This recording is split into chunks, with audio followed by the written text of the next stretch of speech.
Hey everybody, and welcome back, or welcome to Christopher Garza Real Estate News. This is the weekend edition. So, really good week, really good month going on right now. And this episode's mainly going to be focused on the average sales price. And you all get those annoying phone calls. And if you don't, eventually you might when you decide to get a car or apply for a car loan. You're going to get the annoying extended car warranty. It's nonstop all the time. Even after you purchase one, I purchased one, and it ended up helping me out a lot. So that's again why I say the average sales price at this title is the extended warranty of statistics. Not completely useless. It has its place, but you just keep getting slammed over and over again with this average sales price, and it is being misrepresented really. So before we get into that, if you wouldn't mind smashing that subscribe button, also liking and sharing with people that you like, maybe even don't like. You got somebody that you really don't like in the neighborhood, send this video to them. Maybe it'll entice them. A really busy month going on right now, and it shows in these numbers. This is the last 7 days, so this Friday all the way back to last Friday. New listings we have at 68, which is very atypical for January. January is usually a slower, not slower than December, usually, somewhat on par with December, sometimes a little higher than December.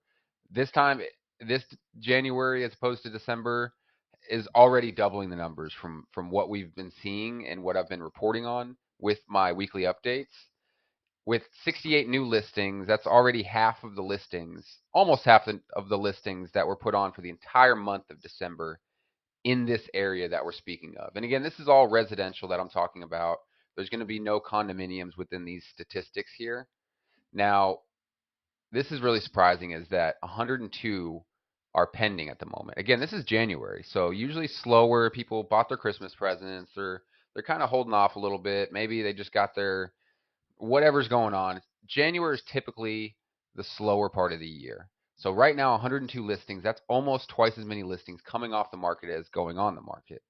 Now, a lot of that has to do with the mortgage rates. So with the mortgage rates here, let's get past all this beautiful stuff. This is a Mortgage News Daily. It reports on a lot of the mortgage and real estate news. They also put out interest rates, and not the interest rates in which the Federal Reserve is putting out or anybody else is reporting on. This is reporting on what they see in the market with actually loans that they're giving out, or that the averages of these loans that they're giving out. So with a 30-year fixed rate, it is up from earlier on the week, and then earlier on in the past couple weeks, it's up from about 6.68 to up to about 6.92 now. It's still a lot lower than the 8 that we saw last year, or the close to the 8, the 7.8, which you're seeing a lot more movement in the market. Now, you do see a lot more movement in the market between this when it gets as low as 6.6, some more in 6.8 range.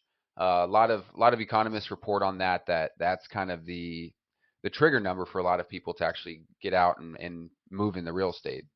So with pending sales and the statistics that I'm showing here within the areas that I report in and being residential only, you'll see down here the orange. This is going to be separate from the other pending sales here in the darker color. They're separated due to acreage. This is orange at the bottom is going to be a half acre and over sold. And the reason I'm doing that is to really show you how average sales price can be used in a good way.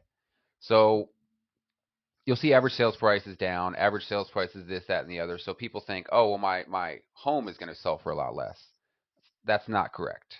So there's only 4 homes for the month of December that are for sale with a half acre or over in this Seattle Burien area. And that's not a lot of homes. I mean, that's it's not a huge area that I'm reporting on, but that is not a lot of homes. As you'll see here, that's 146 homes right here. So a lot more to average out, which is important here.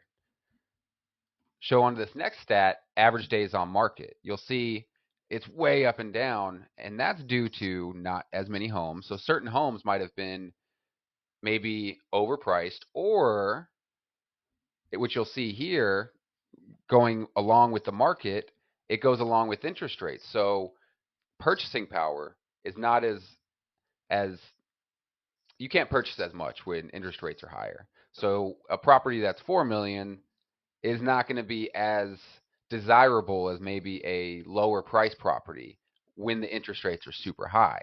Now, when you have super low interest rates like you did here in 2020, 2021, you can see it's going along right with the market as far as what people are willing to purchase as. And then when the interest rates shot up, you see that days on market for those more valuable, which I'll show you in the next statistic, more valuable properties ended up sitting on the market a little bit longer.